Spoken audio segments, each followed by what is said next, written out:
इतनी सुंदर महफिल और इतनी शांत महफिल सुधीर भगवान बहुत अच्छा लगा था देख के आज। पहली बार ना कई बार भेंट भई बा, लेकिन इतनी शांति से और इतनी प्यार से आप लोगों बैठ के सुनत हुआ ये बहुत बड़ी बात है। एक इधर से भी आप सुने आई बिरहा बीरस बिरहा ए बिरहा में बीरस श्रृंगार रस हास रस कुछ कड़ू रस भी आनंद मिल जी। आइए वाह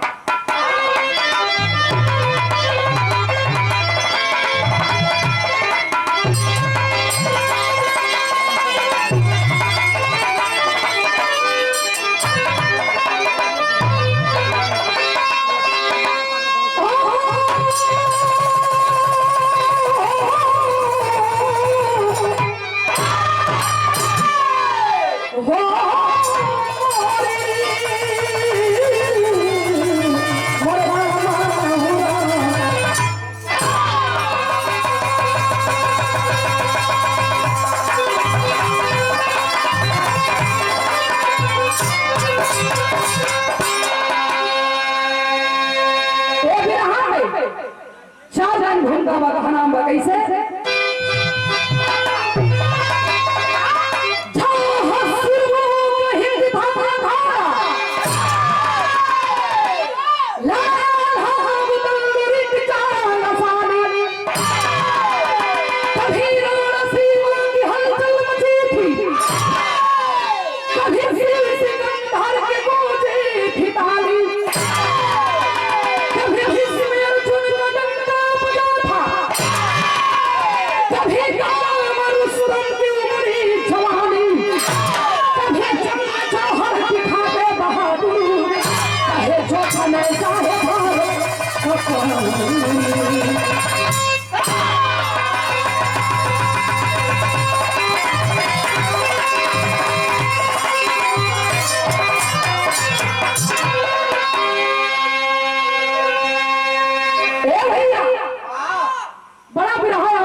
कैसन कहानी हो फिर के कहल गई जवान के कहल गई और औलाद भी कैसन होखे के चाहिए।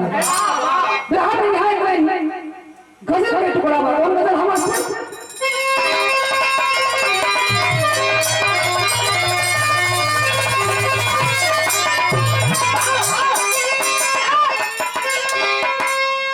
आसे कहता है माशुआ से क्या कहता है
बाबूजी कहानी हमारे ही से शुरुआत हो गई। एक एकड़ कहानी हो कहां से लिखल गई कड़ी के अंदर भाव कैसे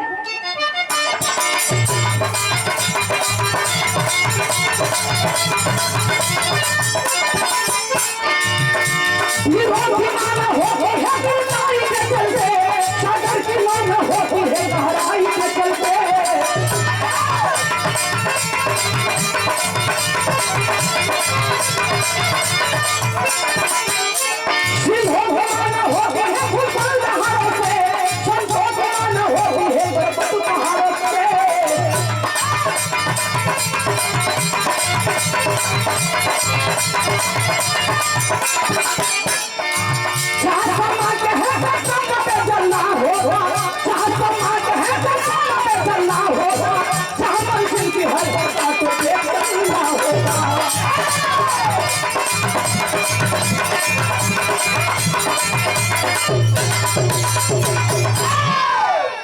भैया बात है आप लोगों ने समझ ली। महाभारत के बगल में कालिंजर नगरी, और वही कालिंजर नगरी के रहे वाला राजा जेकर नाम बतावल गई बीरमणि सिंह राजा।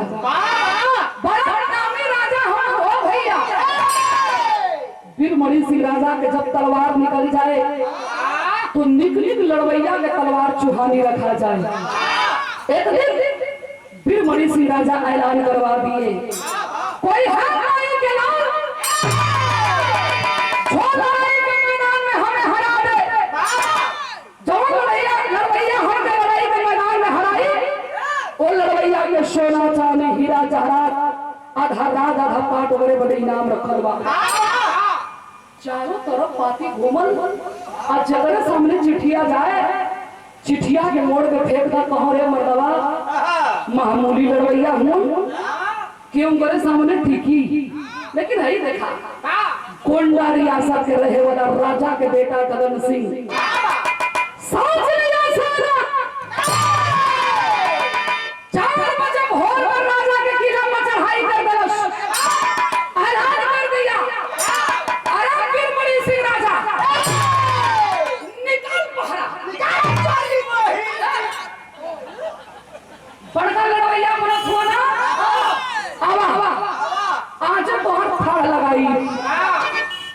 बीरमणि सिंह राजा चलो न रे हई साला कौन हमें आके चैलेंज देवे लगल, खींच लिए तलवार और दोनों तरफ से चम के तेगा चलने लगी बाबूजी। लेकिन गौर करेंगे घमंड ये धरती पर ना केहू के रहल बा ना केहू के रही, केहू भी हो, गवैया हो चाहे बजवैया हो चाहे लड़वैया हो, कोई भी एंगल से आप ले ली हल्ला जो आदमी के अंदर घमंड हो गया कि हम संदीप कोई गवैया नहीं थे, हम संदीप कोई बजवैया नहीं थे। तो एक दिन से मास्टर विकास का रास्ता बंद हो जाएगा। बड़ा ओवर विश्वास में हूँ घमंड में हूँ कि हई 4 दिन के लड़का हमारा बात हो ही नहीं, लेकिन कदम सिंह वहां के मारा तेरा अच्छा के राजा के हाथ से तलवार फेंकाई रहा, तलवार लगा दिया। बीरमणि सिंह राजा काट ली गर्दन की छोड़ दी। बीरमणि सिंह के दुल्ही दौड़ गई, अचरा खोल के हाथ जोड़ के रोने लगली, अचरा फैला के कहत पड़ी कि भैया धर्म के अपन बहिन समझ के हमार सुहाग के पकड़ता, इन्हें मत मारा। सोना चांदी हीरा जवाहरात राजपाट को तोहरे नामे हम कर देते नहीं, लेकिन गद्दारी कर गया गगन सिंह, राजपाट भी लिया लेकिन हाथ में हथकड़ी पांव में बेड़ी डाल के बीरमणि सिंह राजा के बंदी बना लिया। और वीर का पहचान ये नहीं होता है मरद के तो पतिया खून होले, जब अपने बाप से कट गई वो मरद का कायर है। कायरता दिखा दिया गगन सिंह, बीरमणि सिंह राजा के ले जाके बंदी बनौले। आंसू पी पी के दुल्ही जिंदगी बितावत बाड़ी। ए भैया सैया दौर बंद हुआ गगन सिंह के किला में, लेकिन ऊपर निशानी यही पेटे में लेके ढोवत बाड़ी। ना महीना वाला दिन पूरा वही हो बाबू, माई अपने गोद से जोड़ुआ एक बेटा एक बेटी के पैदा कैले बाड़ी, जन्म देली दुई ठे लालन के लगली खियावे लगली पियावे पढ़ावे लिखावे लगली। दोनों लड़कन के उम्र जब 16 साल के भई रहा तो एक दिन दोनों भाई बहन माई से सवाल कैलन गलन की माई सबके माई मंगिया में सिंदूर पहने ली, अब तो हार मंगिया कहे सुनी रहेला माई और सुइया छुपावत पिया की लड़का हमार देखे ना पाओ। बहनिया कलश की आज तो हर बहाना काम ना करी, बाबू हुआ ना धरती पर तो हरी स्कूले गई रही, रास्ते से 5 पैसा के सिंदूर खरीद के लाई रही, ला अपन मांग में सजा ला। ये भैया 16 साल के बाद हो पंचो बुतावल आके हुलका दिलस, वही आंगन में माई नाच गई और कहते हैं कि रे बेटा तो जानना चाहता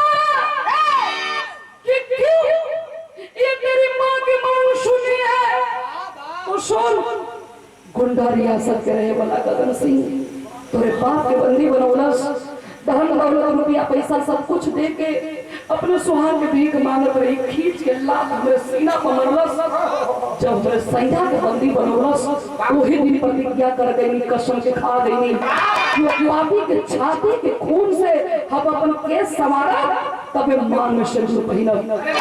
ए बाप के जब तोरा भाई बहन सुनले हुआ त कहले कि अब्राहम एक गीत बा